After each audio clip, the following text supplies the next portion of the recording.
Hello and welcome to another night here in the Heroes Lounge.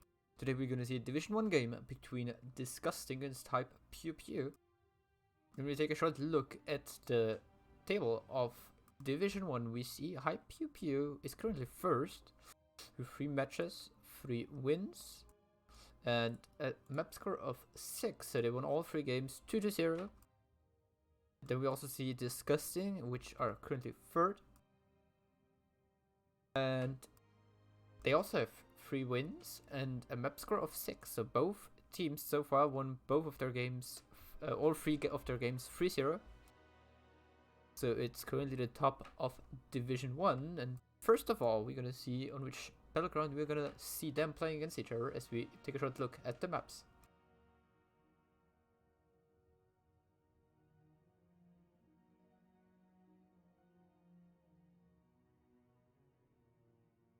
And here we see on the side of Hype Pew Pew in red, we see they ban out Cursed Hollow and Towers of Doom. And on the other side, we see Disgusting and they ban out Garden of Terror and Sky Temple. And of course, we already had a map pick as well, which is Volskaya Foundry. It is chosen by Disgusting, so we're gonna see the first pick on the side of Hype Pew Pew.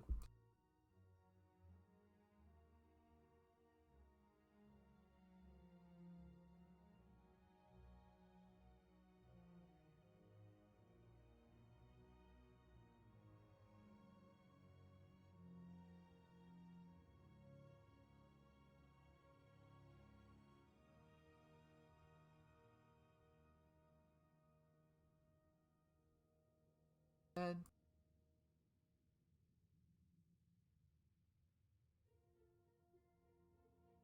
seems like we have most players in the lobby, only one missing. Here he comes, hopefully. Or at least he's invited by his team.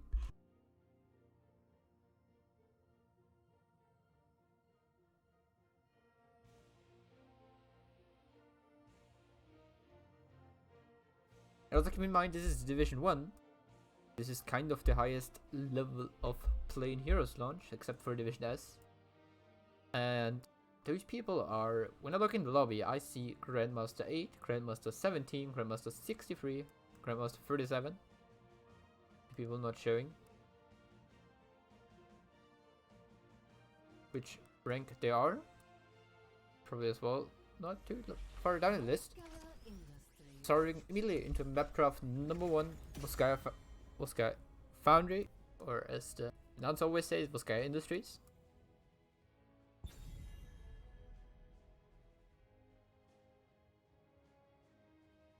I would expect kind of standard ban, but you always have to keep in mind this is already round 4 of Heroes launch, so Deathwing is allowed to be played here.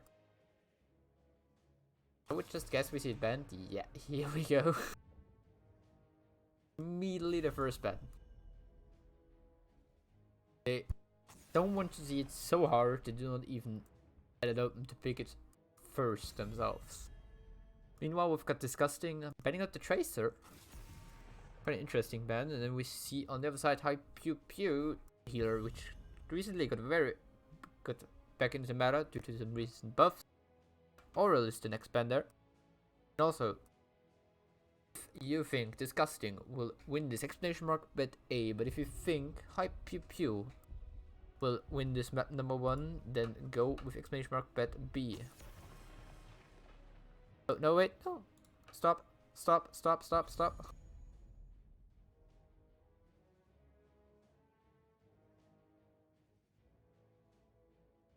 Here we go again.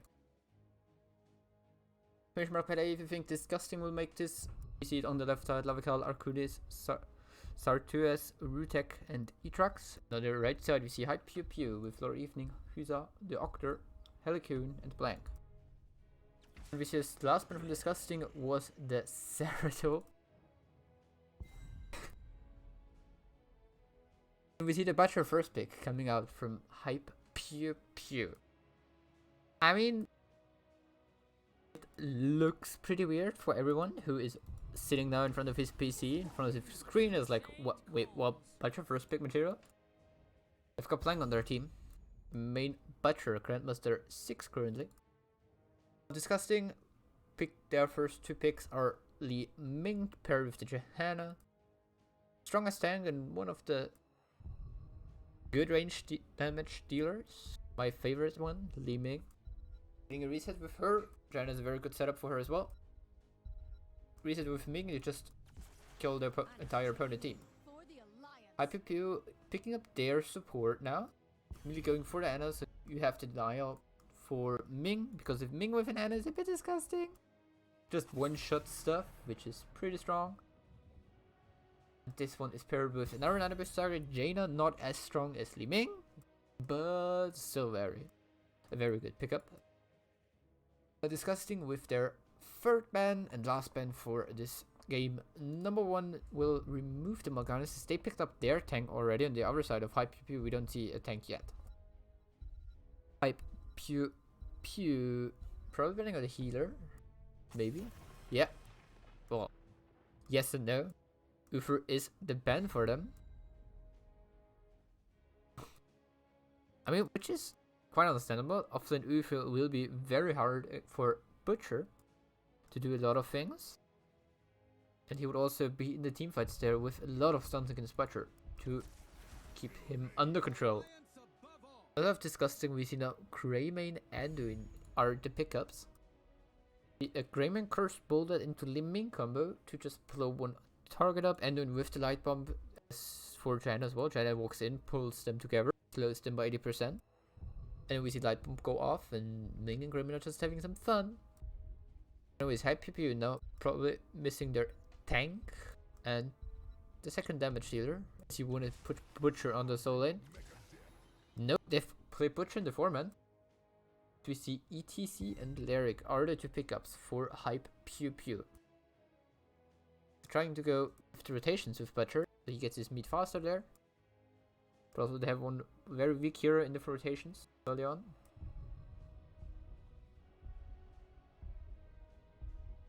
The chat already batting, but a 50. Oh, wait. Lyric is Rainer.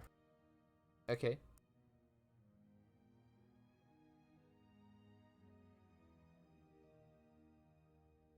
Seems like someone is CC'd from draft. Thanks, Evader, for the raid. With 24 people. Welcome. I hope you enjoyed your series between Team Simple Geometry and the Rainer Container. We're currently here with a Division 1 game between Disgusting and PEW, number 1 and 3 of the currently in Division 1. Seems like someone had a DC in the middle of the draft, which was pretty weird. For views, yeah. Anyways, Moscow Foundry.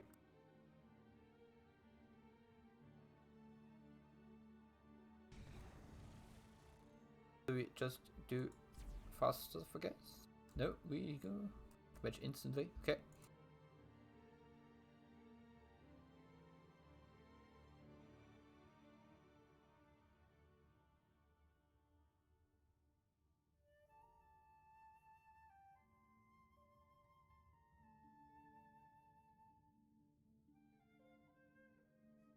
So yeah.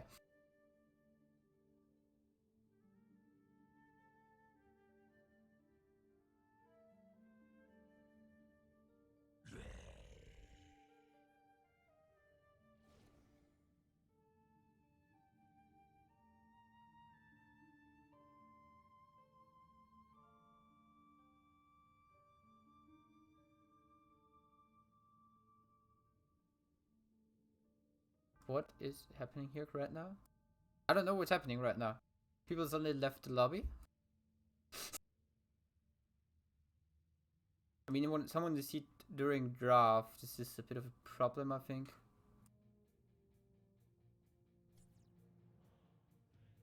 We have to open the lobby again. Then we're hopefully good to go.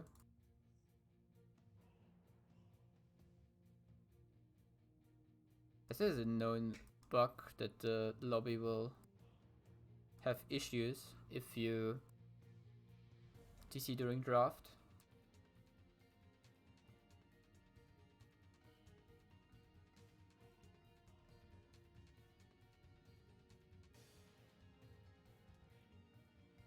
trying to invite the people so it's a bit faster.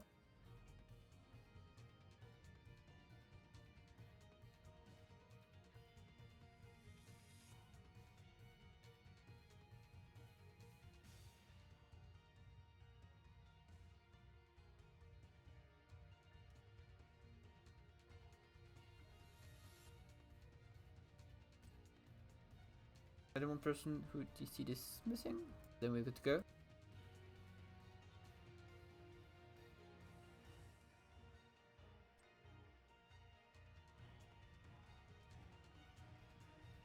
We've got everyone moused except for one person in the lobby right now. This is really a high game. Yep, let's do a fast draft. Here, we'll scare Foundry. So see the betting in here. Half goes to discussing, half goes to high PEW. Here we go. Let's do a fast draft with first definitely. I mean, it's especially nice for the people coming in from Aviator watching now. You just see the whole draft again, but this time a bit speeded up. Definitely first ban. So was Oriel. Now we see Tracer and Surge removed by Disgusting. Here we go. And high PPU goes immediately for the Shocker at the start with the first pick.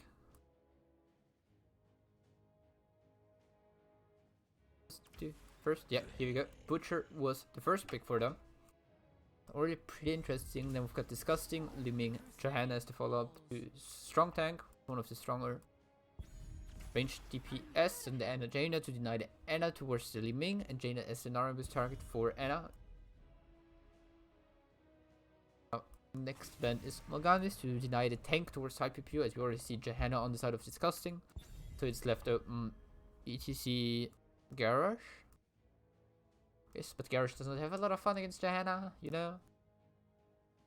The same goes for ETC, kinda. Then Hype Pew banning out Ufer, yeah. Ufer with the stuns against Butcher provides a lot of CC. He controls him during the fights. Disgusting, Grayman Anduin, so very nice combo already with Anduin Jana, and then Grayman living with the burst. On the side of high PPU we see now the Rainer, who was the extra pick.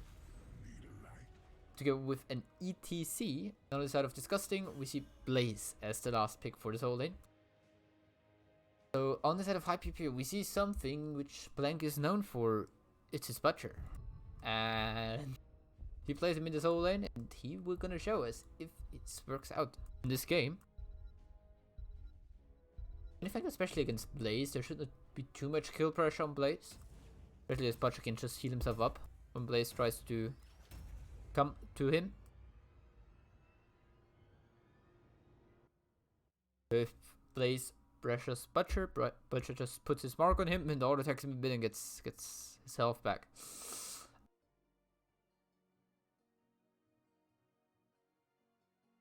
That was Frank Lucas, thanks for a sub. Third month already, nice. Yeah, on the side of high PPU we see Jaina Anna, very nice combo. A good nanobase target is the Jaina. Only better nanobase target is probably the Ming and Malfell. Ming we see on the side of Disgusting. She's paired with a Blaze, Johanna, and Nguyen and Grayman. So probably Jaina pull together and then Light Bomb. And Ming damage, Grayman damage, and the Blaze stun as well in the middle. And maybe a combustion we're gonna see in the middle. I don't know. Question mark. And Hype Pew mainly going for the ETC power slide. And then Butcher stun and Jaina damage, probably. And also Raina damage to keep down Jan and Blaze. I'm not so sold yet on the Butcher, because I've never seen Blank playing it. But it'll probably something interesting, something different to see, especially for Soul. But first of all, we're gonna start towards the left side. We've got Disgusting with Start to us playing that Shahana Rutek on Anduin. Lavikal on Li Ming, Etrax playing the Greymane, and last but not least, we've got Arcunis playing the Blaze. And to the right side, we see Hype Pew with Lord Evening on Anna, who's a Hyza on the Reyna. Harlequin playing the Jaina and Octar. Octar on ETC, and last but not least, of course, it's Blank on his Butcher.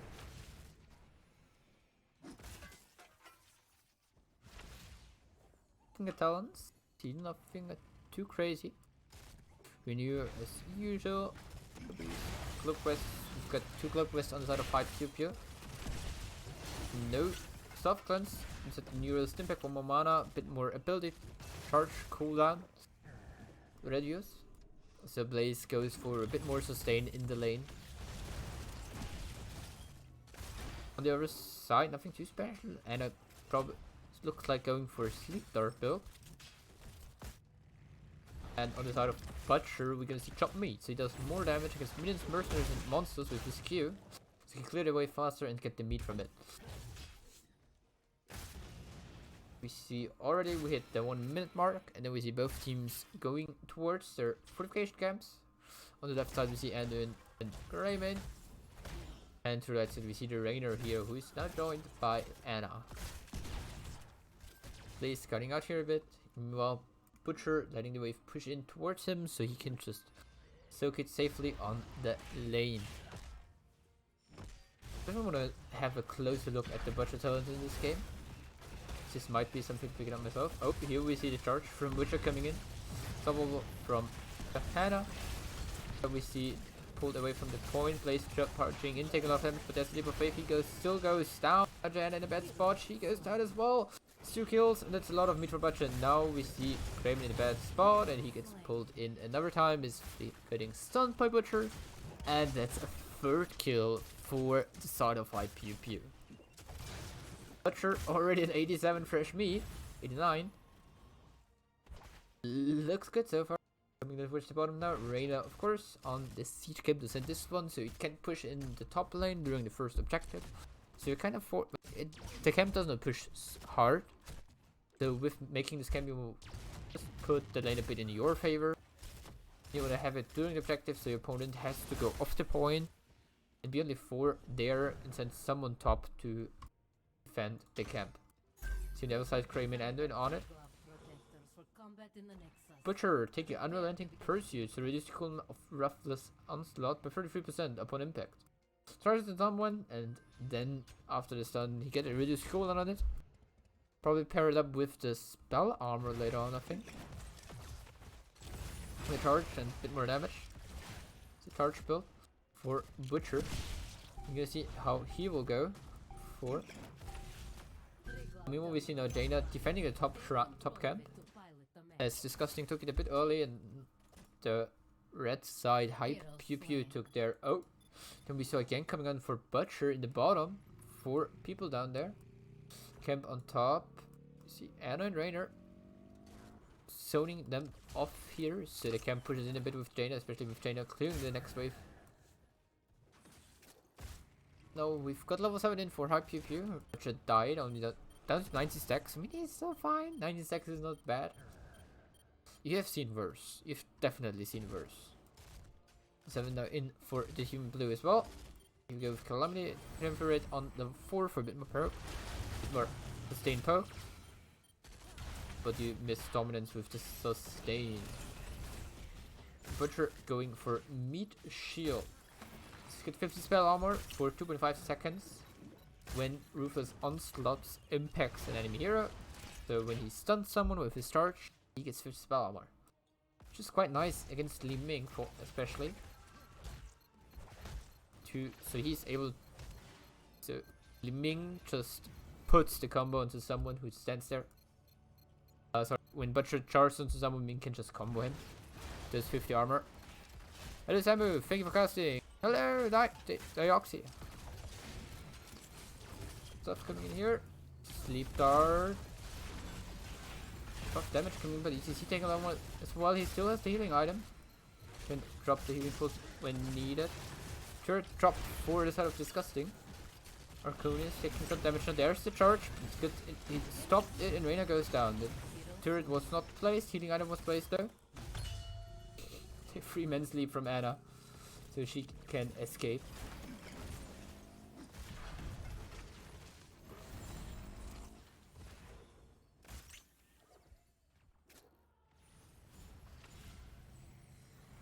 Yeah, the Reina there a bit too far forward, taking a lot of damage and then going down, and then Disgusting just killed two more members of High PEW with it. Thinking for casting, sure, every time again. The Punisher, sorry, the Protector going into mid. Doing some damage here, but taking a lot of damage himself. HP Monkeys. I mean, usually you want to go with the first Protector for the top lane, take down this fountain, so you have your opponents don't have it for the next objective. Seems they're going towards the mid lane. Over 10 hit, by the way, in the meantime, by the Disgusting. You see the wave of Force, Bunker, Blessed Shield, Light Bomb, and Raymond not sure yet if you want to go Cursed Bullet. Oh, a lot of damage here on the Raider. He got caught in a stun and he goes down. Turret placed here, so they can safely take down the fort. It's a Disgusting reset. Oh, yes, it is. Now, High PEW hitting level 10 themselves. We see the Water Elemental Mosh Pit Rainer's Raider. Nano Boost and the Lump to the Slaughter.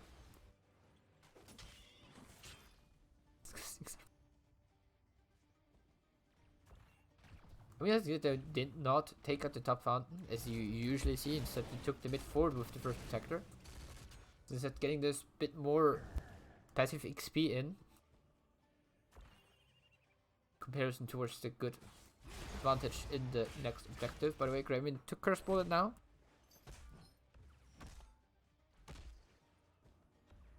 Siege Camp again under attack. There we see an invade onto the Bruiser.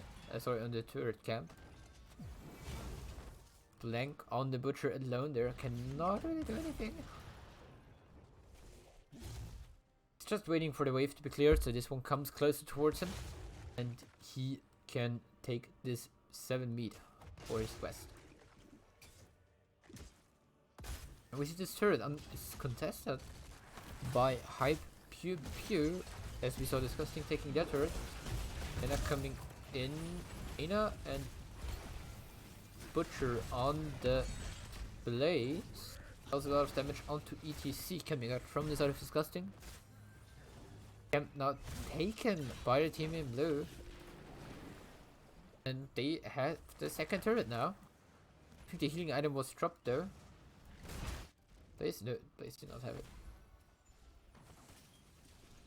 Is he taking a bit damage? He should be fine. Just the auto attack battle between him and Jaina. Would go with the Banshee. We see a 5-man up here. Who's on the Rainer eating a Minkum. Just drops very low. Yeah, that's Liming. Imagine if she would have had another boost there, then he would have been dead. Yeah. Butcher on 176 so far, so he's very close to completion after 8 minutes 40. What I'm pushing in the bottom now is he knows the Blaze is up top. No counter push there. This is really the thing for High PEW in this game. They have to wait until Butcher got his meat, and then they will be able to like in the team fight in very nice fashion. Oh, but stunned against Greymane, but there's Leap of Faith to get him out of there. He likes Ming skill shots. Yeah, it looked so far, but we will see. We will see.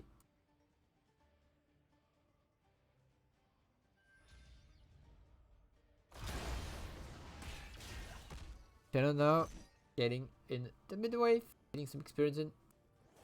Sorry for those small lags. The Raider. Oh, they're going for Ina. They're not getting any CC on her. It's just a Cursed Bullet. She drops a bit in health. We'll be able to heal her up as she goes here to his fortification camp, and Anna is there for the healing. No, we see top lane, the fight coming in as ETC and Reina was still on the point.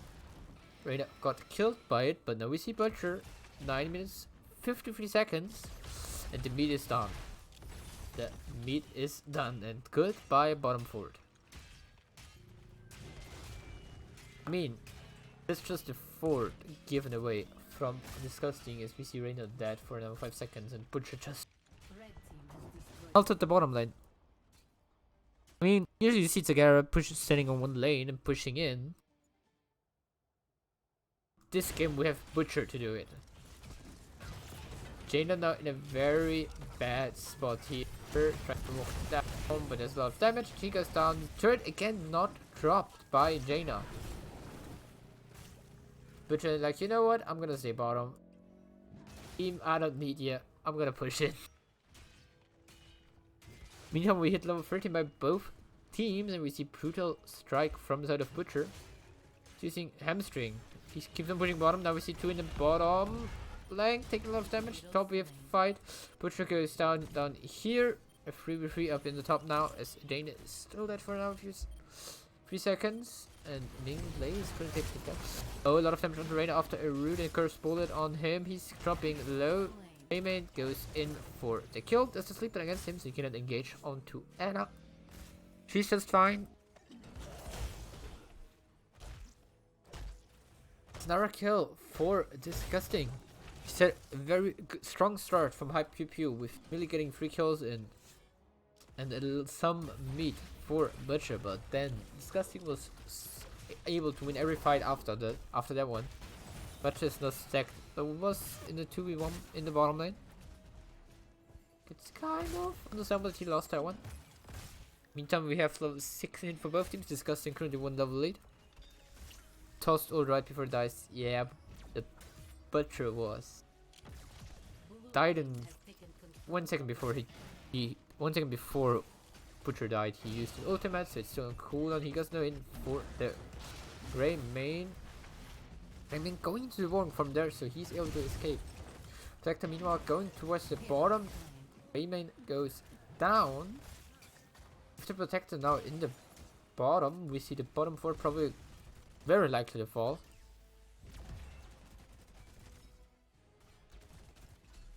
Then no one off the side of PEW so far making any move towards the bottom. Now they're coming.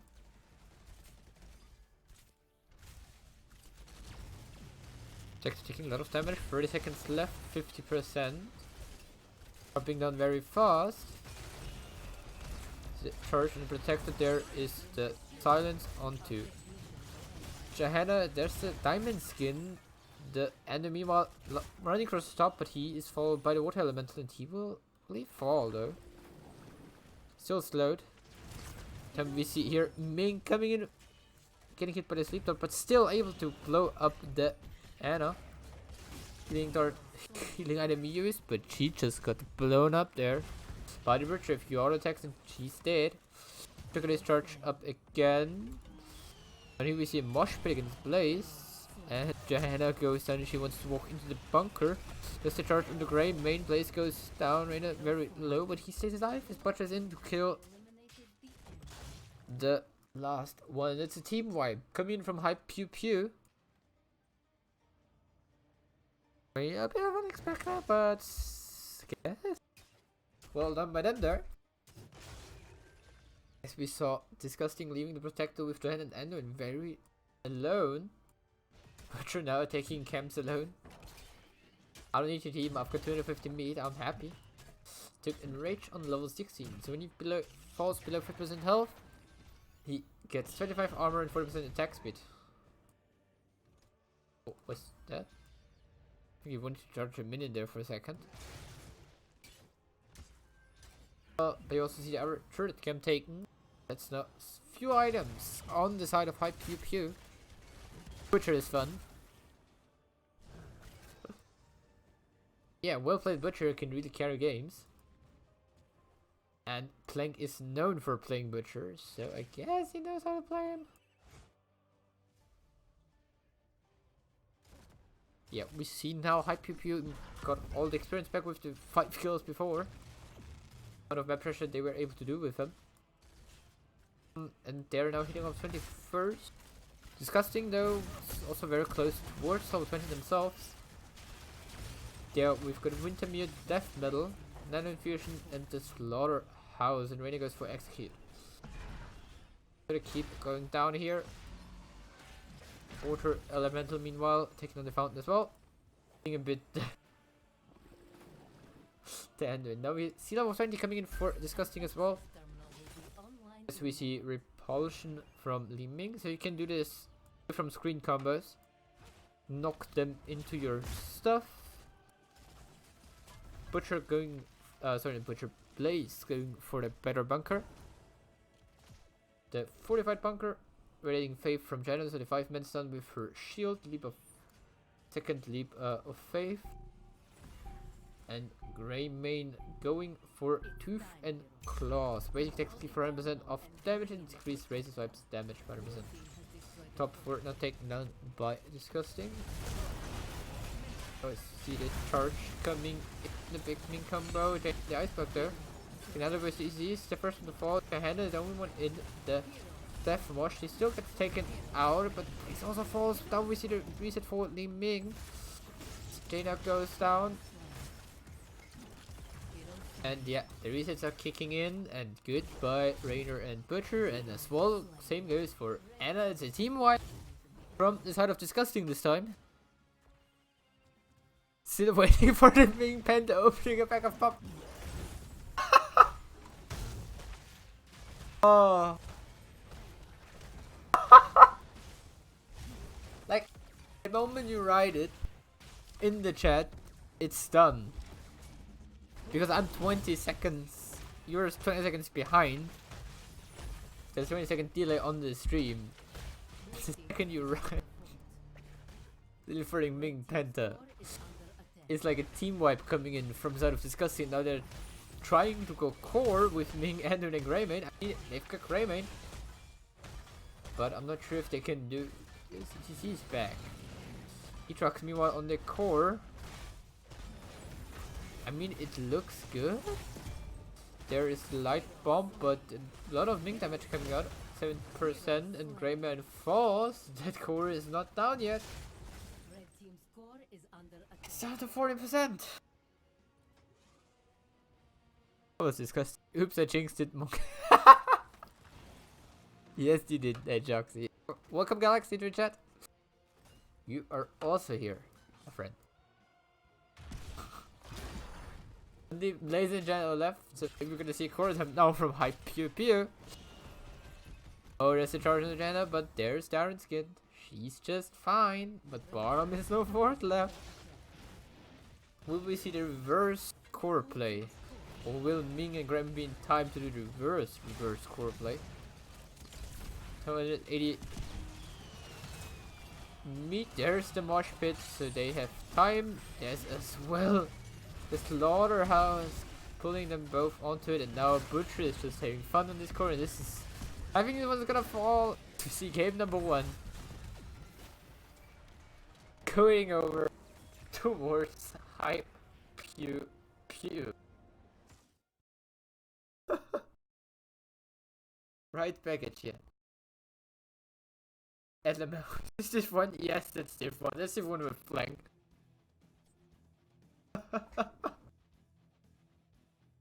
5 team wipe coming out from Disgusting against High PEW. Then they're getting to the core. Core drops down to 40%. Is they are getting killed then, and then High PEW sees their chances going for the core, and they are able to finish it off. Alexi, where? Tell me where he is. He was here a second ago. What? What? Who was there a second ago? Yeah. Let's have a short look at the talents. Well, I'm gonna give the win towards High PEW. Everyone who betted on High PEW got their points now. Looking set-wise, talent-wise, we don't see any surprises here, I believe. No, not really. Not really at all, and we can also take a short look at the stats.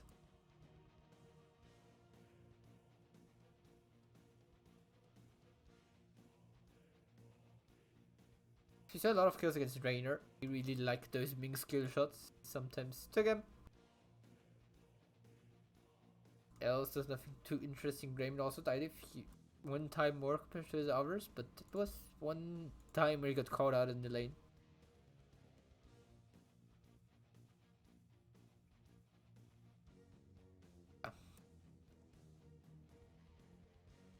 Who won the AFK?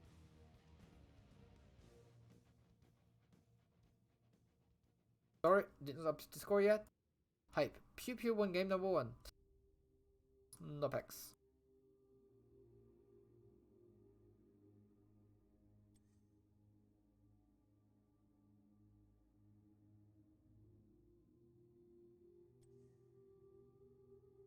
Now, it means with Hype PEW winning map number 1, we see discussing with the choice between map pick or first pick, and they go for the first pick, so Hype PEW has the map choice.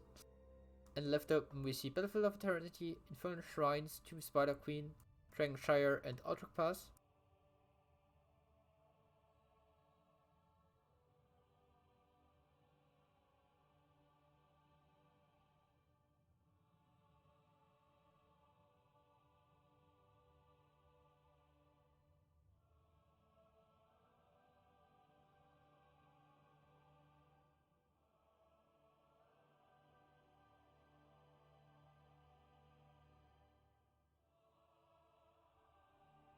We've got the next map pick in.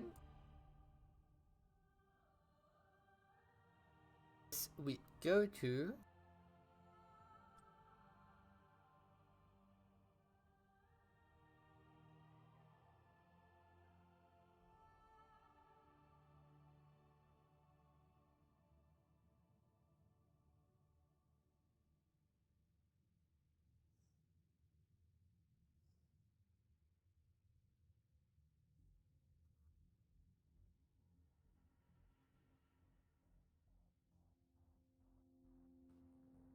sorry, some lobby stuff to do.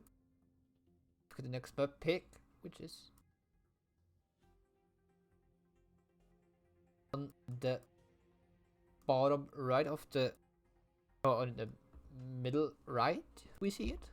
Tomb of the Spider Queen, picked by Hype PEW, so we see disgusting with the first pick.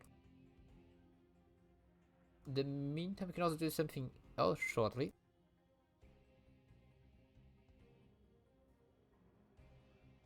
Or waiting for the lobby, for the players to join the lobby, we can take a short look at one of players who would have guessed who it is. Of course, it is no one else than Blank. Currently has only played 2 heroes. Could also be that here there's 2 heroes so far played this season at all, or 2 games at all this season. Those were Imperius and Sonya, and of course we saw it in the last game. He also plays a lot of Fletcher, as he's very well known for it. Current Grandmaster Aid with the budget level 212.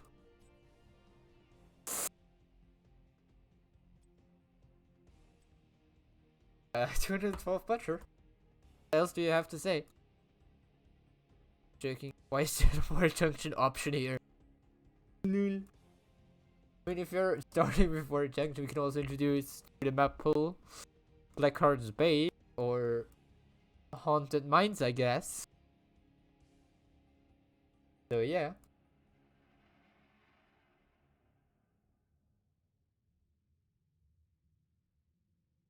One player missing in the lobby.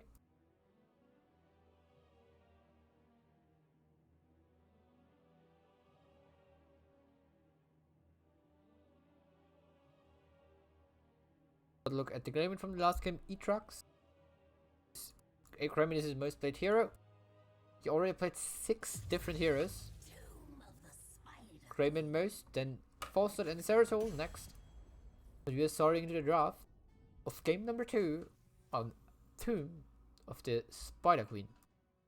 Or Tomb of the Spider Queen. Whatever you want to call it. But we are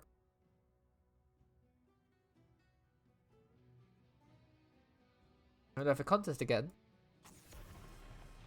So exclamation mark bet. Hey, if you think disgusting, has made the right choice with the Butcher ban, and they will win the game out of it because there's Blank on the other side. Or Explanation mark bet B if you think High PEW got the momentum from the game number 1 and will take it over into game number 2 and close out the series in game number 2. But yeah, we would have guessed. Disgusting betting out the butcher there. And on the other side we see High PEW going again for the Deathwing ban, and yes, this is a round 4 game. Deathwing is already allowed. And now Disgusting keeps on going with the trend with the Tracer ban.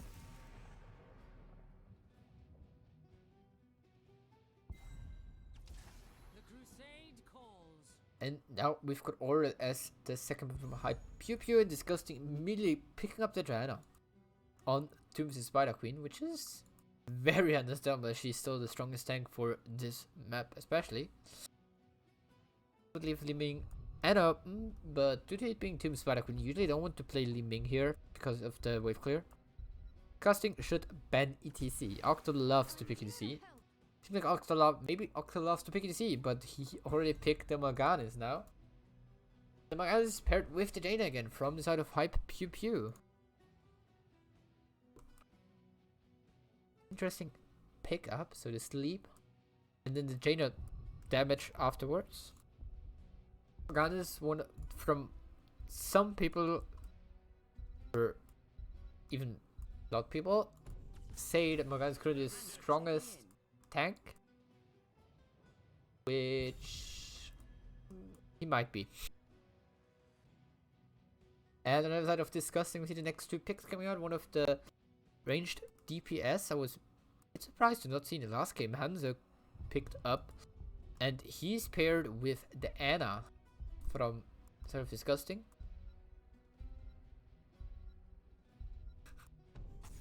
And to the Anna pickup, High PEW is a bit too worried about Liming, and they are going to ban it. I mean, yes, on the one hand side, it was also Disgusting picking the Anna to pick it away from Jaina, but they could have also banned it. So yeah, you have argued for both sides.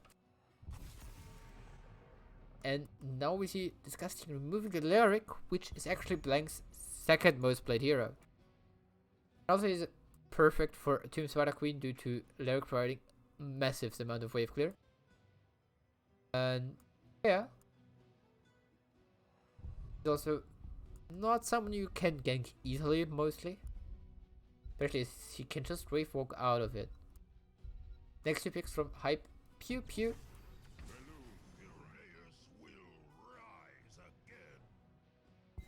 To show that one. Exclamation mark by A if you exclamation mark by A for Disgusting, exclamation mark by B for Hype PEW. Offer and Grayman are the 2 next pickups from Hype PEW, because you see Sleep into the root, into Jaina and Grayman damage, which can kill. Her target so far picked up from Disgusting, except for Johanna if she gets her iron skin out. Now we see Disgusting picking up Phoenix and Urel. Hanzo and Phoenix both have medium wave clear, especially with the explosive arrows in Hanzo later on, level 4. And as soon as he gets piercing arrows, he will start doing very fine in terms of wave clear. Hype and Urel for his whole lane pickup. I really like it. Hype PEW with the last pick will beat his whole lane for Blank. And it's the Imperious.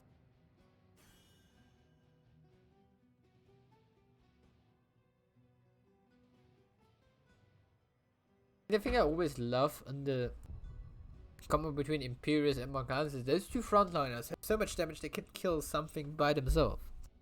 If they go onto Anna, for example, together, or Hanzo, or even Phoenix.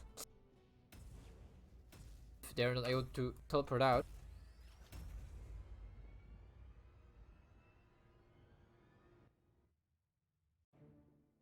I mean, I personally have to say I like both drafts. I just think currently Morganis is a bit stronger. Damage dealers I like. I'm still not really sold on the Phoenix Hanzo, but I guess with Johanna and Urel as the solo, as the clear, with helping in the clear, they are having enough wave clear, I believe.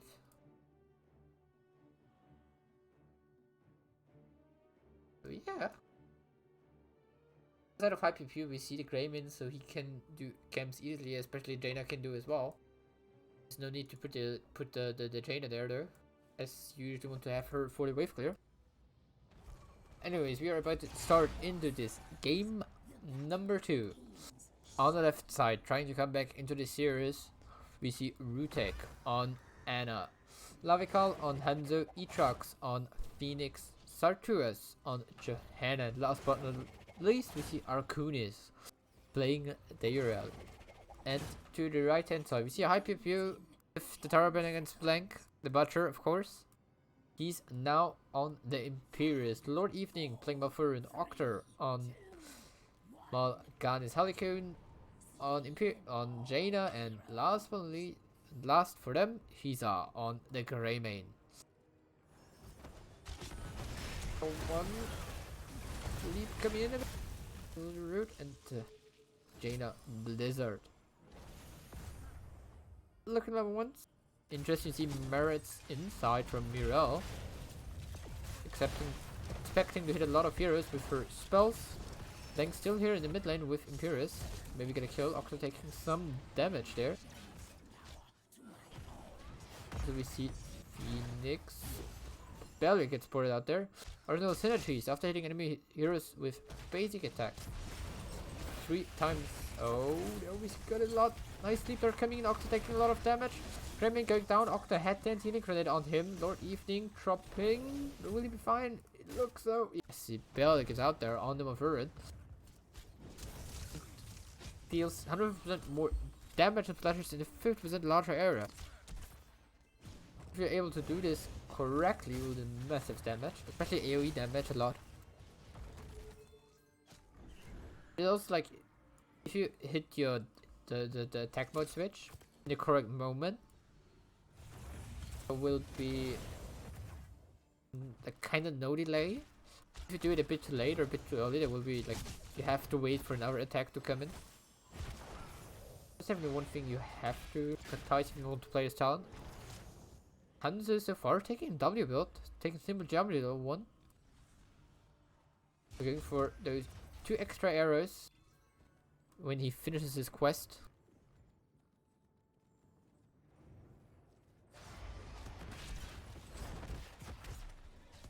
Nice. Sleep against Hanzo. But there's still ninja ability from him. You're all taking a lot of damage, you're all dropping low, but she's able to jump over the wall there to escape. Level 4 in now for both teams. Kind of at the same time. Missed a bit of mid and top side.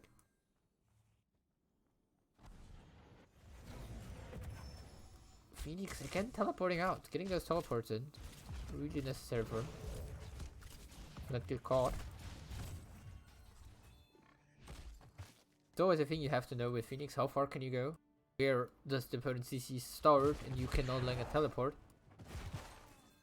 Top lane cleared by Mal'Ganis here. Turning in her few gems. Hanzo going with W on level 1, but still going with the explosive arrows. Jenny here in the mid lane, dropping her iron skin. She is safe. Also making sure she's getting all experience from the wave. Coming in now.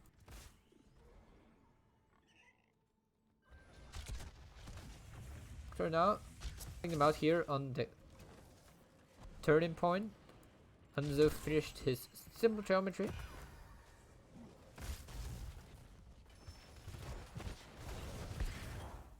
Chris here to interrupt you all a bit.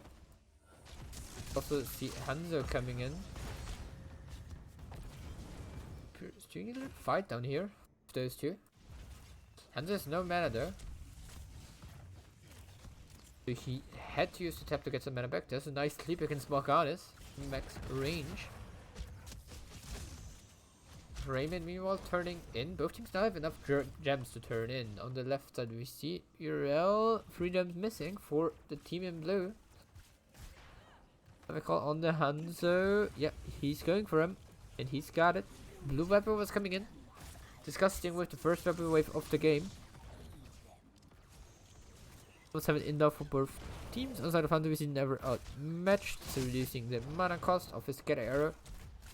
Reducing the cooldown as soon as he auto attacks a hero, which is very nice. Also, if you roll, we see Holy Avenger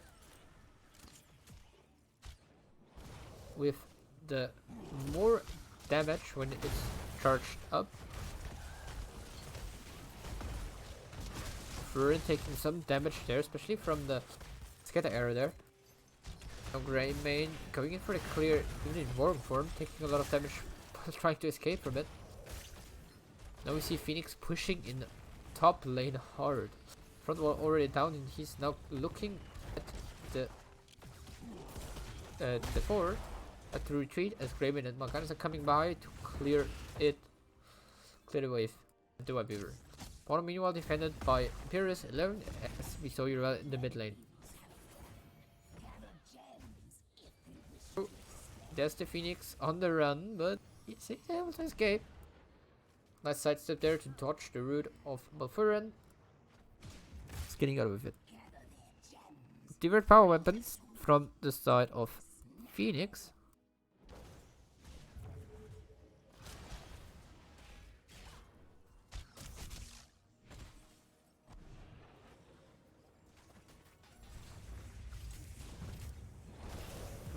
Mid, Hanzo turned in his gems in the meantime. We currently have experience pretty even a bit in favor for Hype PEW. They did not soak the mid lane yet, but that's fine. We see in the meantime the bottom fight for the camp. You're all dropping low, you're all going down. Grey Mane stayed alive. 106 HP and Fala. Sorry, Jaina barely going down there as well. With a Q from Hanzo. The Stormbow. Level 10 now in for both teams, as we see Disgusting picking up Purification, Salvo, Nano Boost, Blessed Shield, Ardent Defender, and the Dragon Arrow. The other side we see Hype PEW picking up Twilight Dream, Karen Storm, Ring of Frost, Go for the Throat, and Wrath of the Angeris. This is done against the Hanzo. He's immediately dropping low health as the Grey Mane jumps onto him. Now we've got Anado healing him up, so he will be fine. Sleep not coming in. No. Blank able to turn in his gems, so we see Red Weapon Wave coming in now.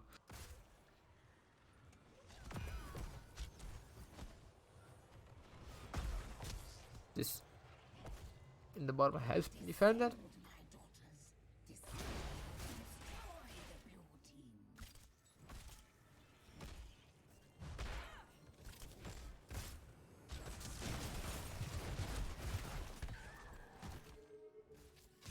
Jaina meanwhile already finishing her club quest.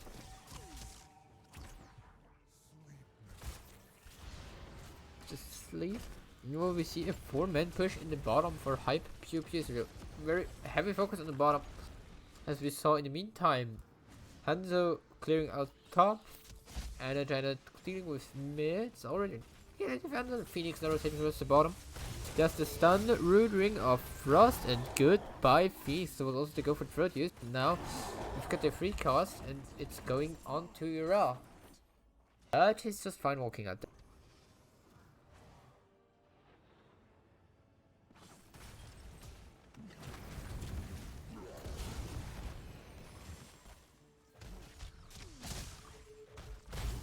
A bit of mid pressure from the side of Hype PEW with this heal against the Phoenix, as they have a bit of space on the map now.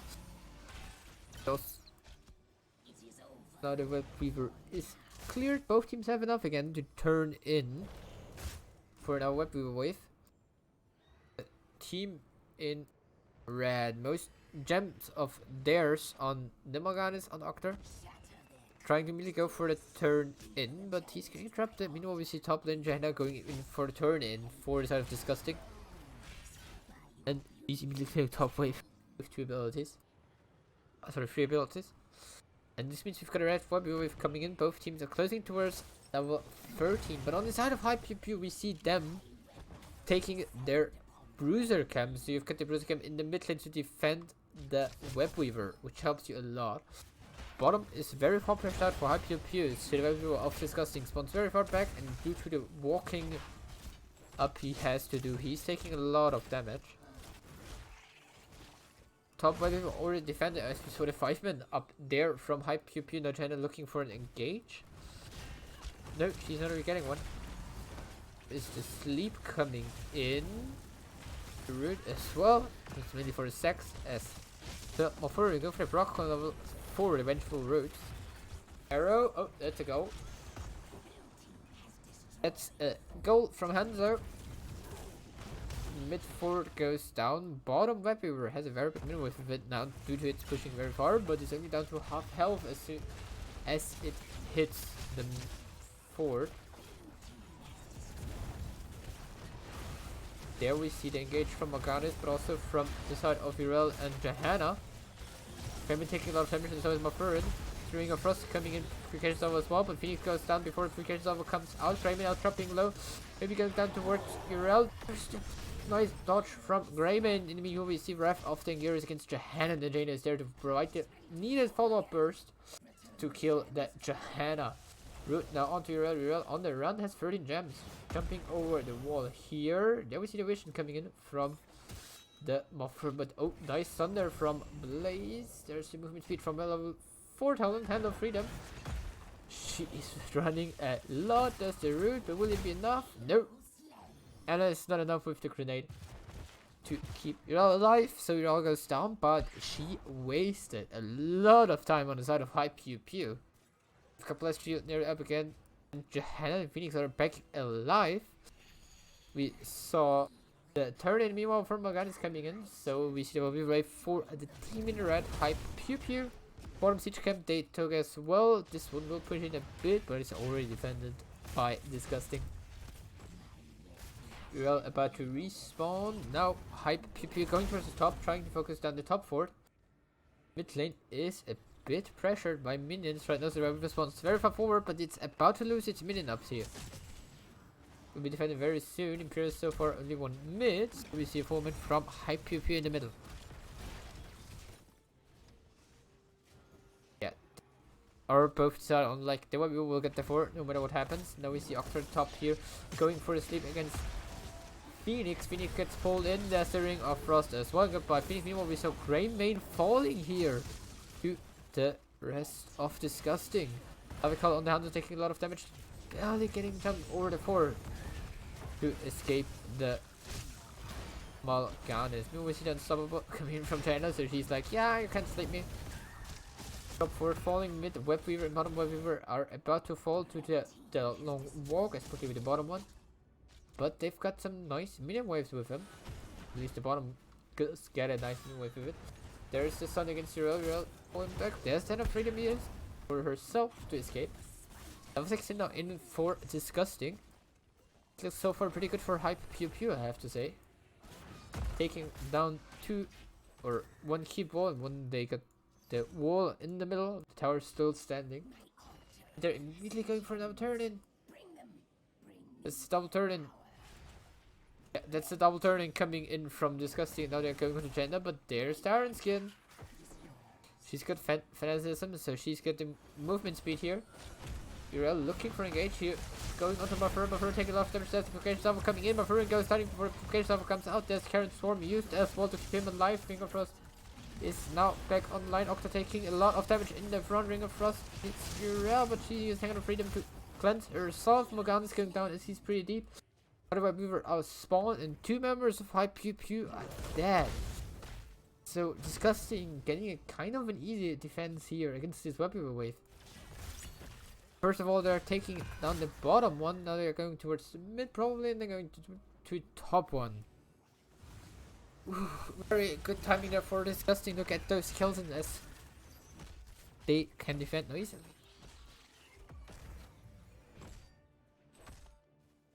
Top one, the only one left standing.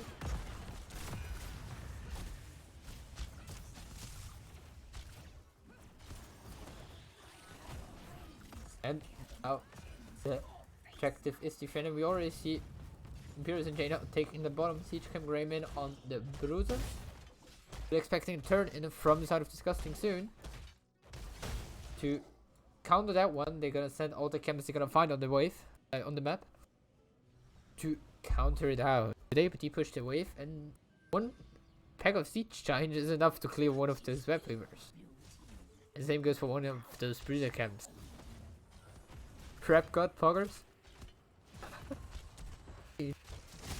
Oh, there he goes for the sleep. Barely misses on Phoenix as he's able to help her out. There's a nice sleep there coming in from Anna. And there's a blue wave coming in. Mid lane won't be a problem. Same goes for top.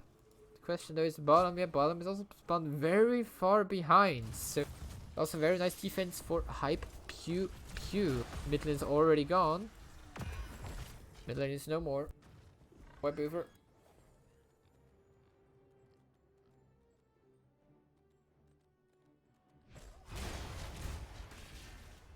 And there is the wave gone in mid as well. Top and bottom, we already see top dropping down to half health by just walking down the lane. I mean, those webweavers really have to be sloths. They're taking damage due to walking. Feels bad. Goes for bottom. Bottom is I cleared a mini wave. I'm going to go down. Top webweaver now hitting the floor down to 1/4 of its HP. The kind of same goes for the bottom one. Now we see Disgusting just going for the top push, take down the fort, make it safe, and maybe get a bit more out of this very big mid wave as we saw in the bottom. Hype PEW defending the big wave with the web weaver. We're now about to go down, just taking damage. Yes, but we've only went down due to the damage over time. Level 29 for Hype PEW though, and they might try to find a fight now. As Disgusting has no 20 yet. Disgusting though, really playing safe. Having a rally here to scout out the boss. Johanna in the middle of a wave of fanaticism. Anna is there to help. Oh, there's the sleep dart. Sleep time Morganas.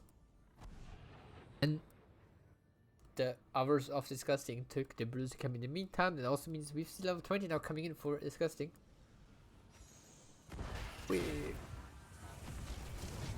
Sleep against Hannah from Morgana. Morgana's now on the run. Oh, nice stun there from Hanzo. There's the Karen Storm coming in. And 2 of 20, they're all sleeping now. So using engage here. Oh, plus shield into Dragon's Arrow and goodbye Jada. Morgana's also taking a lot of damage. He goes down as well. It's 2 for nothing. They take a lot of damage, but so he's low leafing in the back. Furen going down now. Imperius on the run, but can he run fast enough though? Blank. Oh, that's a nice jump. No, there is. Let's get an arrow, but Greymane right back at Chipukuro as he goes onto the Hanzo and finishes him off.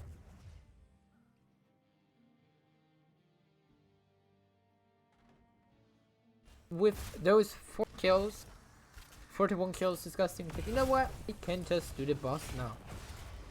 Get some weather in with this one. Looking at level 20, these are both I already coming from Hanzo.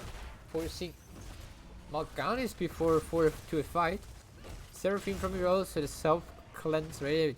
Faith from China, so hitting even more heroes with a blast shield. Going up to 5 man stun with 2 seconds for everyone. And they're pushing in the top lane with this one. China already respawned, Morgana's about to respawn as well. Nan Infusion and the Unconquered Spirit for Phoenix to stay alive. Easier, and especially stay alive in some situations where you should not be alive probably. Boss now starting to take damage. This time we also see Hunter's Blunderbuss from Draymond. It's going for this AoE human form auto attacks rather than the warring form. The heat is going to go down here, but the boss is going to fall as well. Meanwhile, we saw in the bottom the Bruiser camp, which was taking McRaymond a bit earlier, pushing out the wave very hard. And now Hanzo is there to defend it. Destroying him as well as we saw in the meantime. Hype PEW going for their Bruiser camp. This is right now the only camp available on the map. As we see the other Bruiser camp in 120 and the Siege camp in 150. Both of course a bit longer. 3 minutes 40 still until he comes back. Disgusting comeback. I mean, so it was a very good team fight from them coming out there. It also gave them a keep in the end. It also took some gems off Hype PEW. Now, do you think you usually see in the late game of Tomb Spider Queen where the teams are just rotating around each other and trying to get as many gems as they can on the map to put in the pressure on the other team of the fear of a turn-in?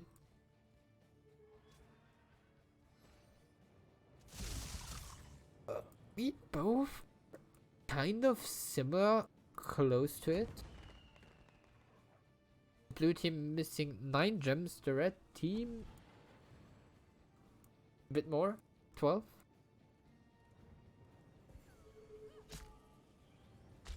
Kind of low. Still turning coming through. 8 they're missing. They're missing 8 gems.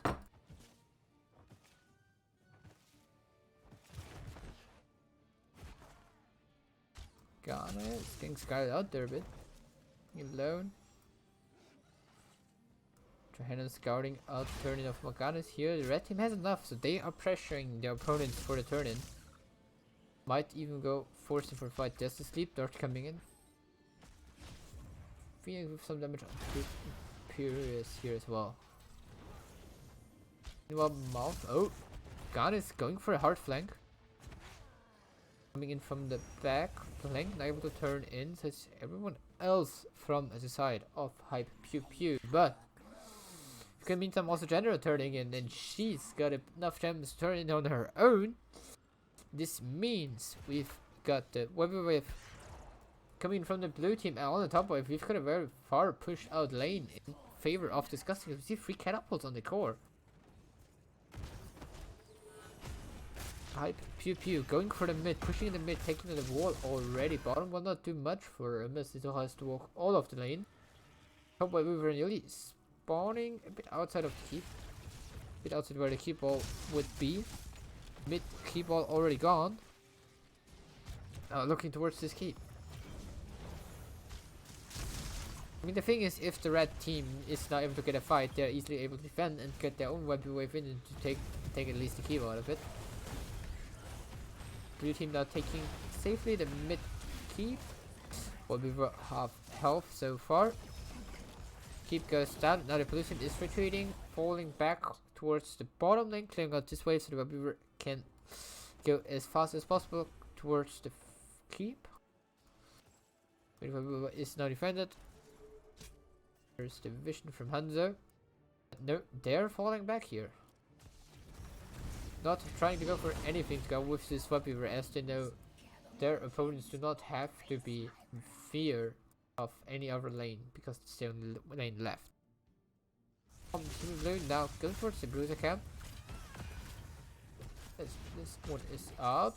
This will defend the mid lane for them. As we have in the meantime the team in red going towards the top lane and turning in up there as Morgana turns in his gems. The blue team looking maybe for a fight in this spell aura. There's the stun against Phoenix. The Tanko got Spirit, but there's also the healing, but Phoenix still goes down. Twilight Dream, big one. Urel goes down, but Mofurn falls in return 2 for 1 so far, and Harlequin taking a lot of damage on the Jane, and she goes down as well. There's the Sleep Dart against Greymane. Greymane dropping low, and Greymane goes down. 3, 4, 2 so far in favor for Disgusting. Now Blank on the run, and so is... Oh, another boost onto Hanzo there. Oh, the big stun. Greymane. Oh, there's another stun coming in from Jaina, and that's the death of Morganis. 4-4-2 the fight in favor of Disgusting, even though the start of the fight looked disgustingly in favor of Hype PEW due to a very nice combo onto the Phoenix, but used everything on him, and he also had Unconquered Spirit and the active reload from Anna in his back, so he got healed up a lot. This way, so Disgusting had to use a lot of stuff. Hype PEW had to use a lot of things just to commit for this one kill, and then we saw the rest of Disgusting just engaging onto them and using that every cooldown was used from the side of Hype PEW and winning the fight due to this.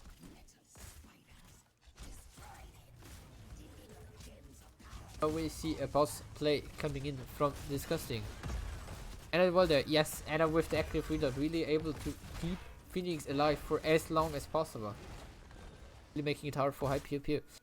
Now we see the boss play going immediately towards the core bosses. It's 24-minute call, 24-minute boss. Every ultimate is ready. Just done. Does not hit someone out already a few times, forcing them into a weird spot. Weird fight. There's the sleep from Morganis, trying to sleep his opponents. His team can defend the boss a bit. Yeah, he goes in there. There's the sleep coming in from him. The team in red is defending the boss. There's a training arrow onto Morganis. There's a plus shield as well. Stun removal used a bit before the plus shield. Another boost coming onto Phoenix, Ring of Frost and Root on him as well, but play on Lame. Here's the first in the fall due to a nice focus from Disgusting. Here's Morganis going in, trying to zone them as long as possible. In the meantime, we see for taking lots of damage, he goes down, so does Morganis, and now we see Hanzo falling return, but so does Jaina. Now Kraven 1v4, but no, he cannot do it. And that is the core falling. As we see Disgusting going for the number team wipe in this game. That's GG. Trying the serious from the side of Disgusting here. I was about to crack, sorry. Thank you for the follow, Marnon97.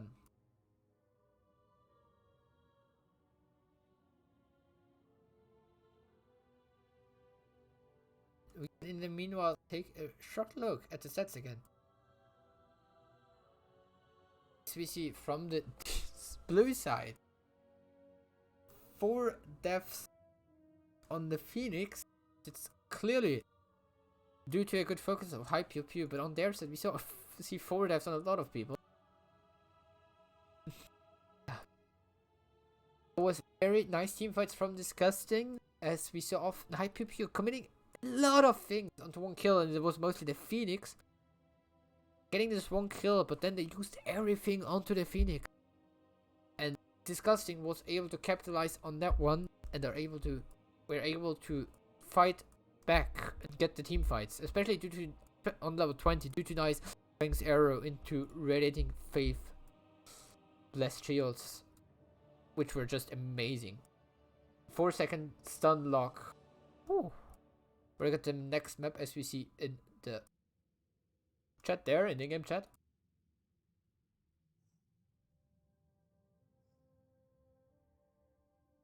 And we see the side of high PEW going for the first pick as well. And Disgusting going for Infernal Shrines. To have here the map pool. Infernal Shrines picked by the team in blue. And I'm going to leave you there in a second, as I'm gonna get me another glass of water.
And here I am back again. GG's best of 3. Yes, we've got a series in our hands. Dragon Child. Aww. I mean, no Infernal yet. This also has power, but Infernal has to be in every series. Etrax also in the chat. Welcome, as he just also played on the Phoenix. Yes, on the Phoenix. Thank you for the follow, E-Tracks as well. One player missing from both teams. And then we're good to go. Into this game, number 3 of this best of 3 series.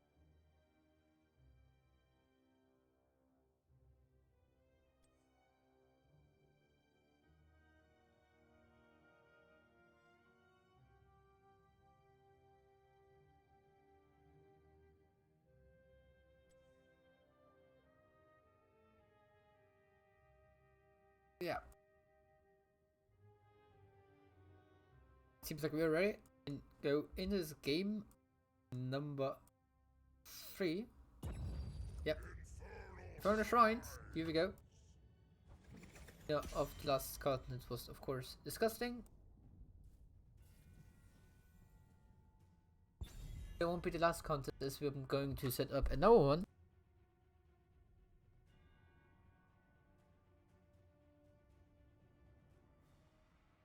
With who will win this match. Especially Rock Pack A, if you think Disgusting really did good in the last game.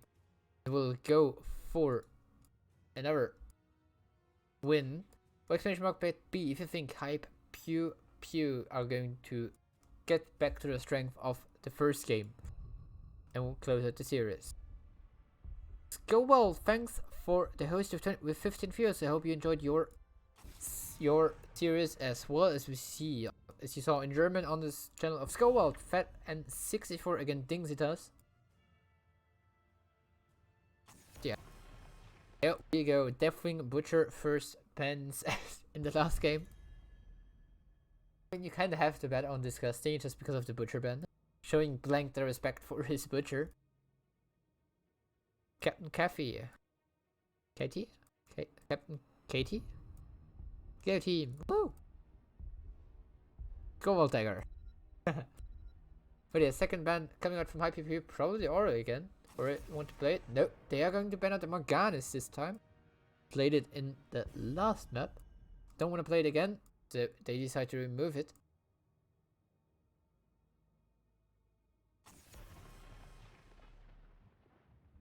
And of course, disgusting again with the Tracer ban against Hype PEW.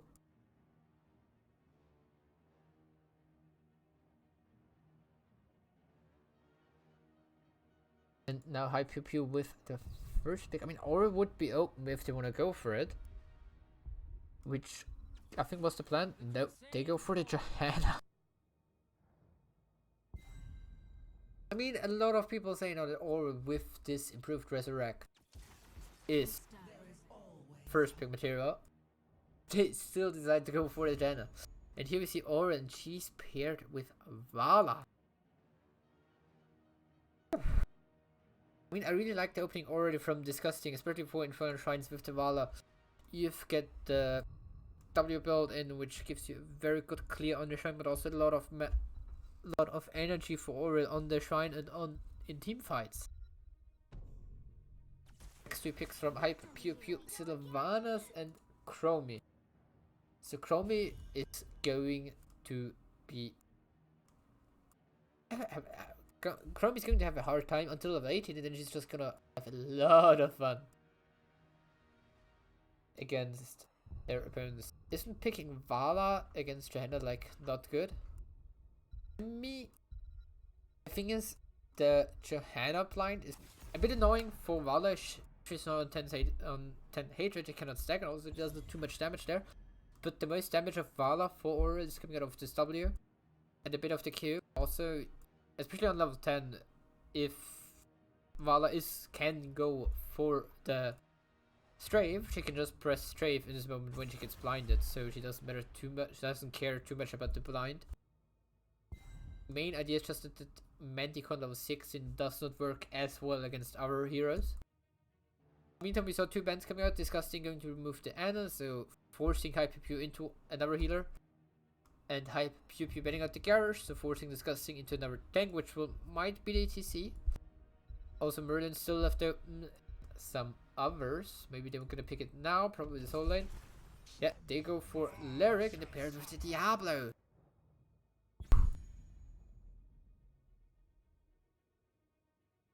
And I mean, if we're gonna see a test of the last pick, it's gonna be a lot of fun. And Tomb and the walls from Tessiter, where Diablo already can stun stuff against. And with Tessiter Vala Oro, we've got a lot of sustain combo as well. This big maps. If you've got Larigan for a double rotation, Tessiter is fine. Usually you want to have Oro Vala Saria if you have a map where you have to push a 3 and have the tank has to soak one lane. But Infernal Shrines is not one of those, so you can just form in one lane. Hype PEW last 2 pickups are Sonya and Malfurion. Hey, Priest Tully. Welcome. The last pick now from Disgusting. Will it be Tazza Sarah? No, they instead go for Kelphos, a bit more damage. Especially in the Entomb. As with Lyric, Diablo, or Tazza, you lack a bit of damage, even though you have the Vala. In the spirit with Sonya, you usually want to go for Manticore as Vala to pressure her a bit more. We're going to see how this will work out. I think the ideal thing for High Pew Pew is Diablo pushing in Malfurion and he just presses Twilight Dream. But you can always have what you want. You cannot always have what you want.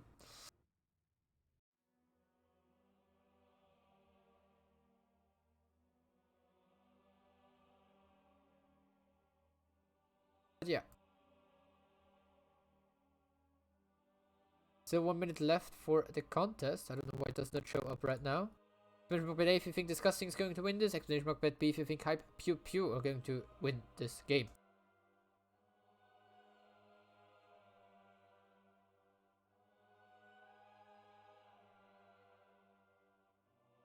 Exactly. Carl Dunka, welcome to the chat. Yeah. Let's start for the third and last time in the series. On the left side with Disgusting, we see Etrox on the Vala, Rutek on Aurel Sartuas on the Diablo, Lavical on Kelphos, last Arcunis on the Soul, and again this time playing the Lyric. On the other side, we've got High Pew Pew winning game number 1, and since then we see Butcher target Ben against Blank, but he's this time on the Sonya. We see Octar playing the Johanna, Huza on Chromie, Halikun on the Sylvanas, and last but not least, of course, the healer is missing there. It's Laura of Evening playing the Malfurion. We see the dagger build, so Unfearing Shadows from Sylvanas so far. Going for them stacks. Sylvanas, Chromie has some stacks with once again the first time. Historical, don't cut at you. A few seconds too late for that batting there.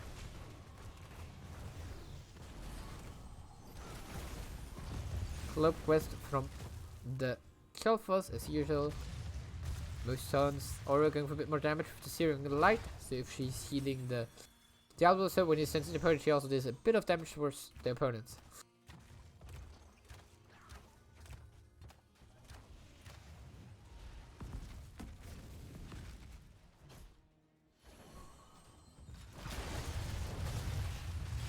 And now we see the root coming in against Diablo here. Diablo taking a bit of damage. There's also the soul shield used of him. Double coming out now from Johanna. And the waves are cleared. Chromie stacking a bit more. Mana so far in 0 stacks though. He's not having a fun time playing against Kelphos because he actually cannot get any stacks. Both siege camps now about to be taken. Both teams are about to hit on free.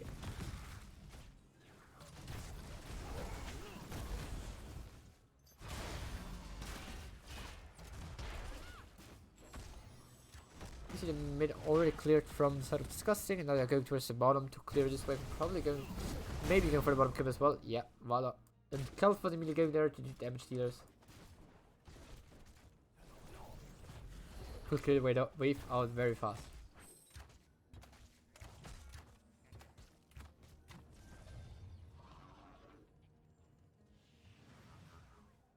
So we're getting into this game number 3. My voice starts to crack a bit. I'm sorry for that one. Go Gamer Boy.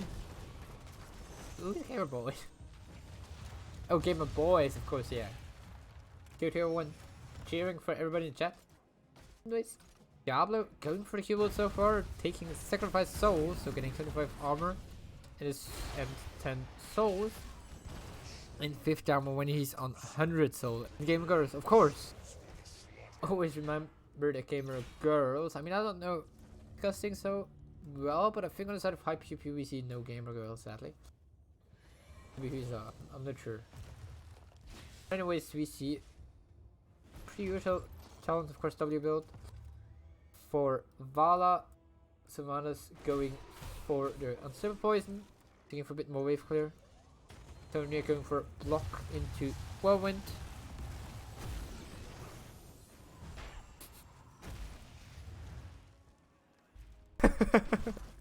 I like it, KFC.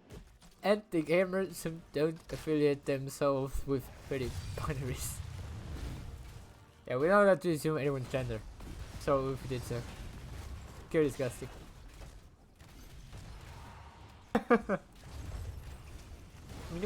Meanwhile, we see the wave in the top clear, so did we see the user cam? As we also saw discussing, already getting a head start on the objective with 20 Rhine minions, and now they are clearing their bruiser camp.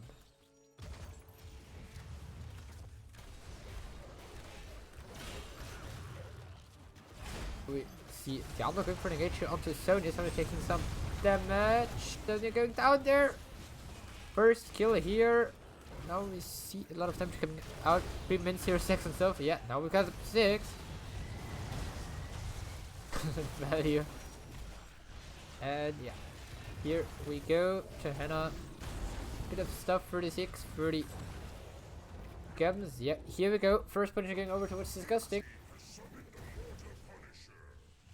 Galaxy mentioning the stacks of so in the chat in the meantime.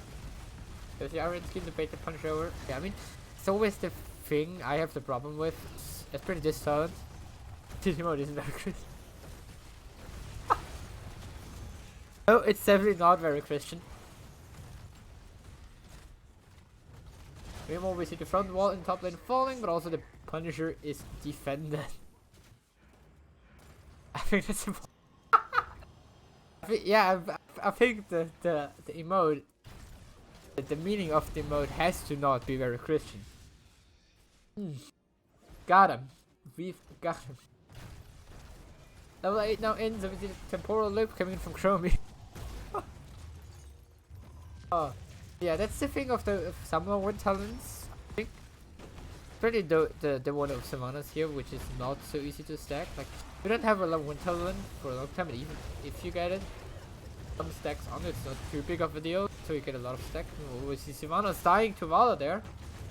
The Sony taking a lot of damage here as well, but so does the Diablo, but China falls here. Now we see everyone from the side of Disgusting, pretty low sustain.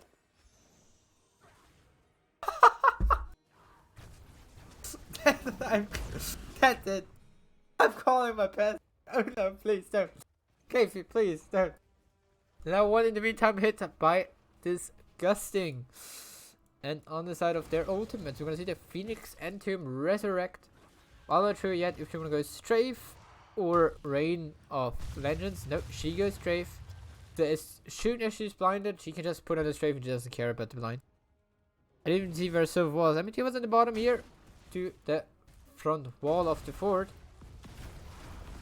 And the APOC, of course, from Diablo. But yeah. KT missed kick on 1. Red, what is that shit? Oh. I'm talking about level 1 talent. Eric, of course, has to mention connection. But yeah, level 10 now in for a high PEW, and there is the time loop onto Vala. Another root against Aura taking a lot of damage. There is the damage coming in for Aura. No, Aura not in a spot where she wants to resurrect herself, especially if the opponent team is there. She's there, still hovering around there. 200 IQ.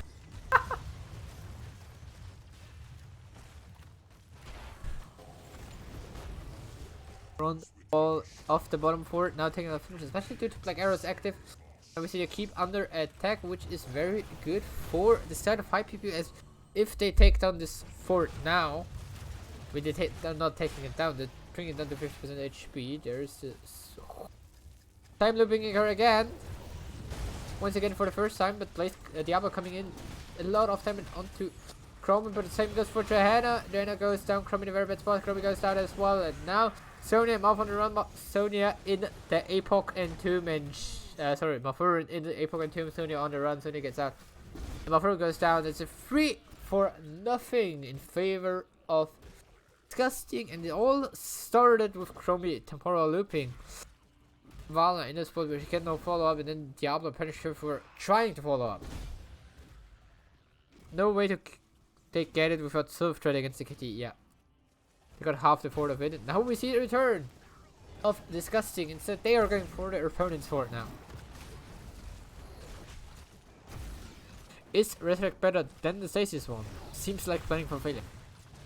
In the latest patch, we saw Resurrect being buffed a lot, as the cooldown was the same, but the time of the Resurrect was down to 3 seconds, and also the channel to it was down to 0.5 seconds, and also the people are now brought back with 100% maximum health and mana. It's kind of a refresh, if you want to say so, especially if they go for level 20, you have it every 40 seconds. He can die, resurrect himself, and die again. Yes, but not when there is Pro Loop or Pyroblast on the other team. Resurrect is broken, that's what most people say, but I've gotta agree. Pyroblast and Pro Loop are one of the few moments where I think the Pro Loop is still the better ult.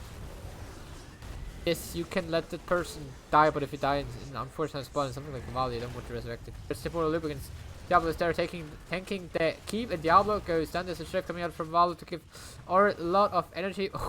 Valo getting a few hits there in from Chromie. Oh, that's a fair point. Yes, that's definitely a fair point.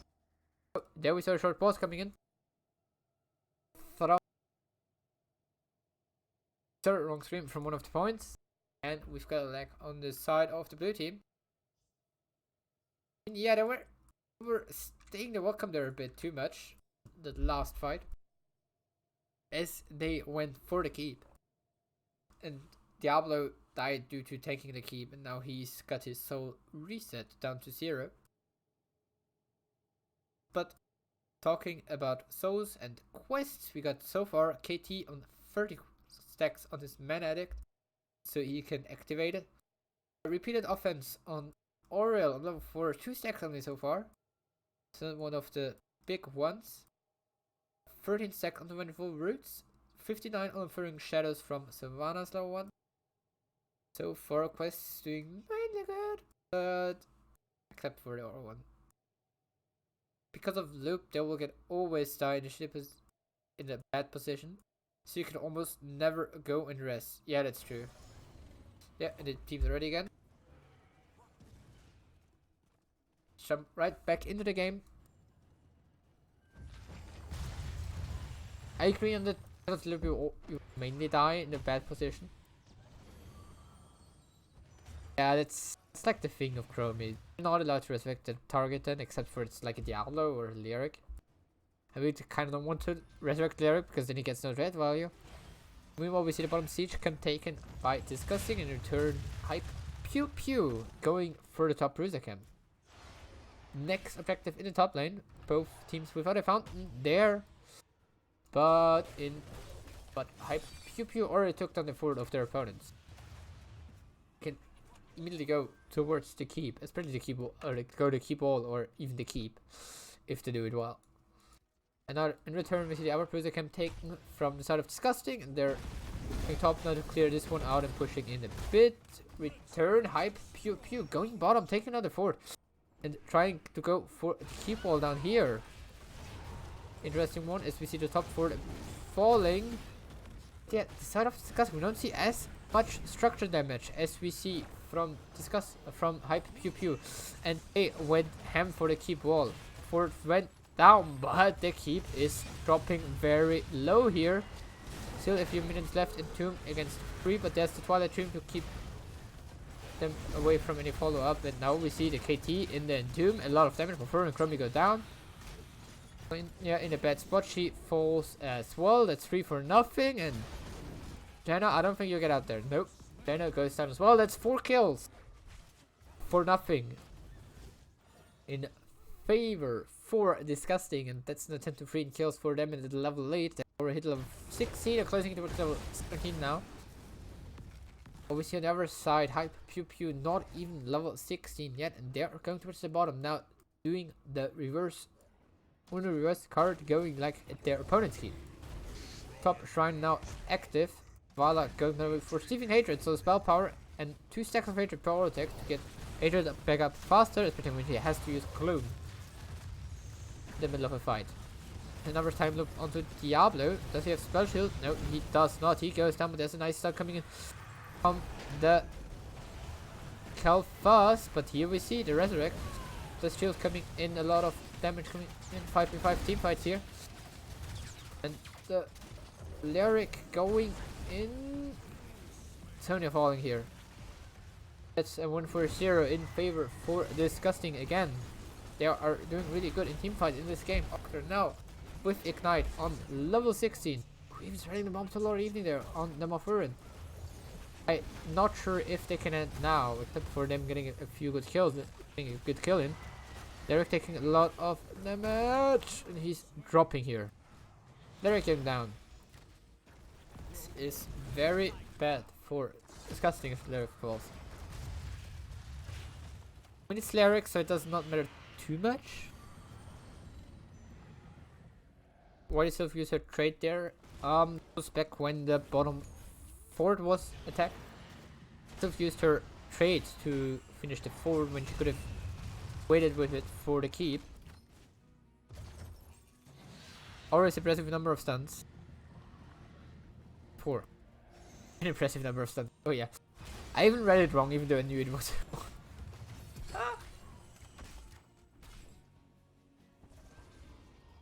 But yeah, that's the thing, like, sometimes you have games where you don't get a lot of stuns in. Top Shrine, by the way, active. Frozen one will immediately go for the keep, no matter which side. And now we see in the bottom, PEW going for this siege camp, so they get an additional push in here in the bottom. Plank also going to clear the wave. It seems like they want to push in the bottom. 2 siege camps in the 2 caravan camps in the mid lane, also hitting down those this fort. Disgusting don't really get the bait and stay top, taking the Punisher, or taking it down very low, 33. Seems like they want to go in here. I mean, no level 18 yet for Chromie, so you kinda don't want to. Now we see Vala, Oriel, and KT ported back, just for the case that PEW wanna go core. And they decided against it and fell back a bit, and that took down the mid fort. Going in top now. Let's look for a kill. The thing now is with what PEW did was forcing opponents to leave the area up here, so they can take position up there. Now see Disgusting have to move into PEW. This is what PEW kind of wants, but also kind of what Disgusting wants. There is the Epoch misses. Furin taking some damage. Frozen Punisher now going over to the team in blue, and Diablo solo kills him a Furin there as he gets hit by a Flame Strike. Dropped low. Silence Arrow coming in. Sonya taking some damage. He's on the run. Entomb is so ready. There it goes. But no, there is the Mystical Spear. Sylvanas in the meantime falling here to Val and Aurel. 2 kills for Disgusting. Because well, if you guys are trying to should have gotten it to 39. Yeah. Think should have gotten it to 39, but it's also fine. Now Sonya falls here another time, and Johanna and Kromer are the ones left to defend this keep and the game. Johanna drops low. Johanna goes down here to Vala as well. Only Kromer left for PEW. And the Punisher still at 50% health. They're now hitting the core. Double getting time looped here. Core starting to take damage 80%. Jump onto Chromie. Goodbye Chromie there. 50% and the core is falling. And this is going to be GG. Is disgusting is able to make the reverse sweep in this best of 3 series.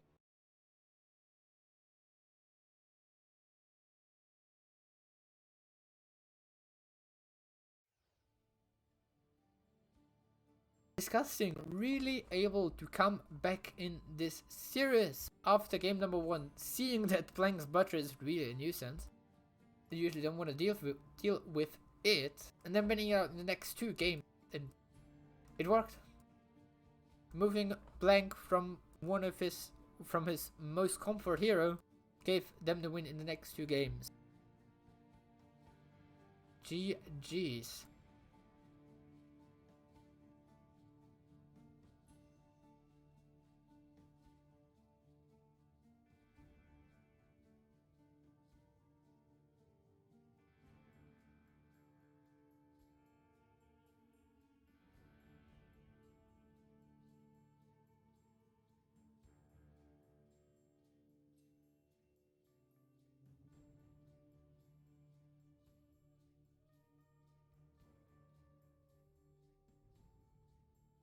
I'm gonna ask the people if they want to go for a minute interview. If anyone of you has a question towards the members of Disgusting, feel free to ask him in the chat. Maybe someone of them gonna join us for a winners interview.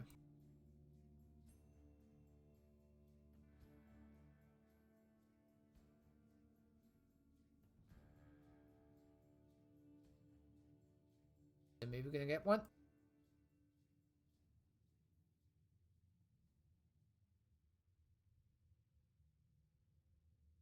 Meantime, we can also take a short look at the stats of someone else.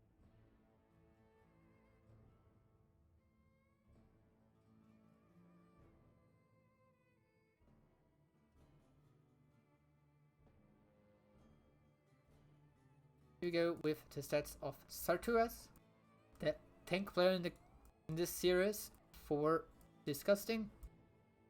He's played mainly Muradin and Johanna, and the third hero he played was Neris, who probably flexed onto the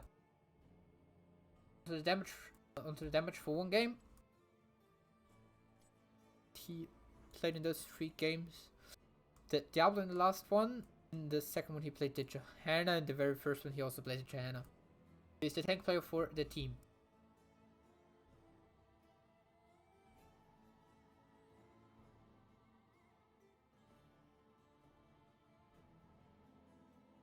Hello there. Hello! Welcome, Lavikal!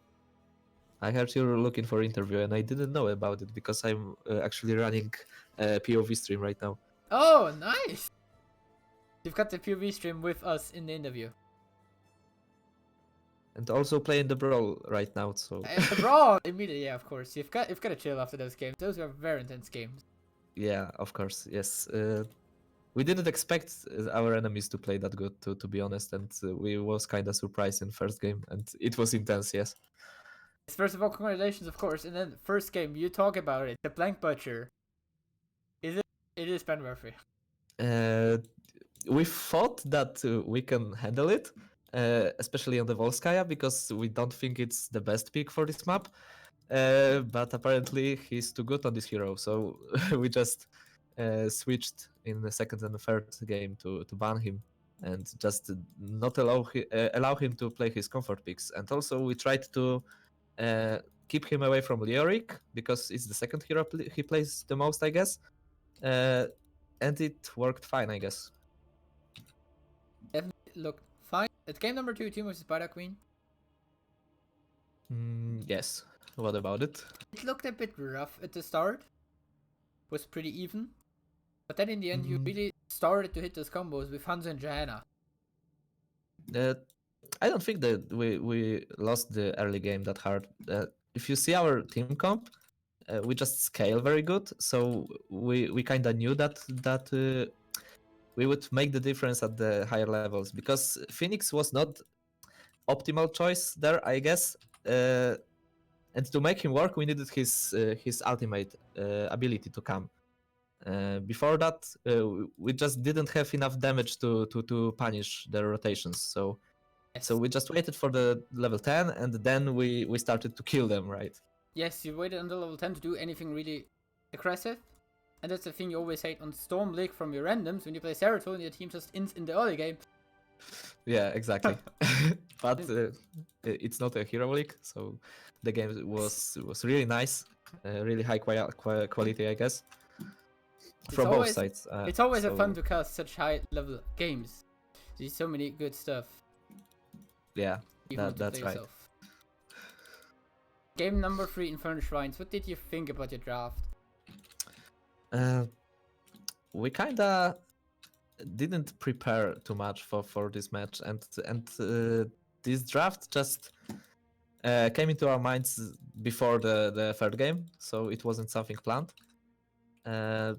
We also struggled with choosing the correct last pick. We went for Keltas, and it worked fine, but our different choices was also Junkrat.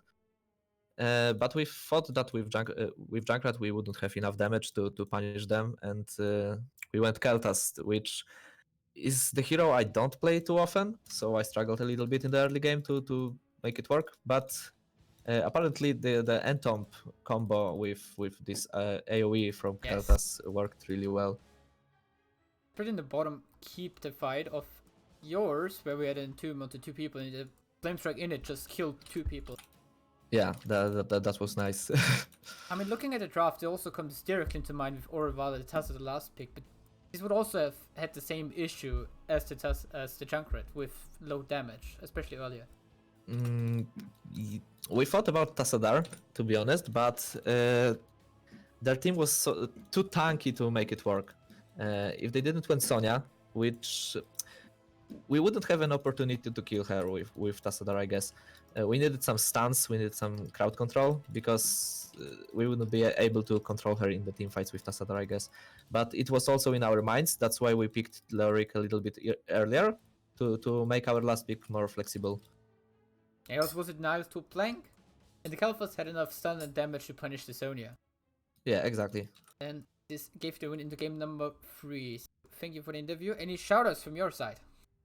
Shout out for my team, they played really well today, and to all the fans supporting us. And you can watch us in the Division S actually, because we gained a spot due to nothing left that left the tournament, and we will be playing our first game on Tuesday. So Nothing tune up left. and watch us playing against Laubers fan club.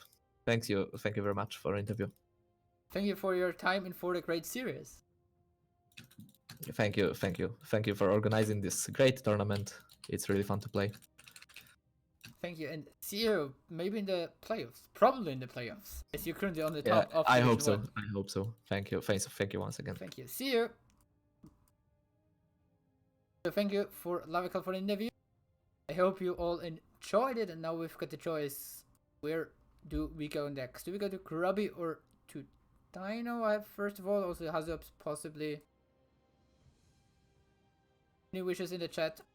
Please. Thank you everybody for watching, of course. Also thanks for Aviator and Scowold in the middle for the hosts after their casts. We are going to be back live tomorrow with another cast, maybe Division 1. I'm just not sure yet if we're gonna go for our top tier game between Exxon Esports against Exxon Black, against Rip Hot's BlizzCon 2K19, or a game between Hoey Poluki against Northern Exposure. You see the very last round 3 game of Division 1. Thank you everybody for watching. I'm gonna rate someone else now, and I hope you enjoyed it as much as I did. Bye!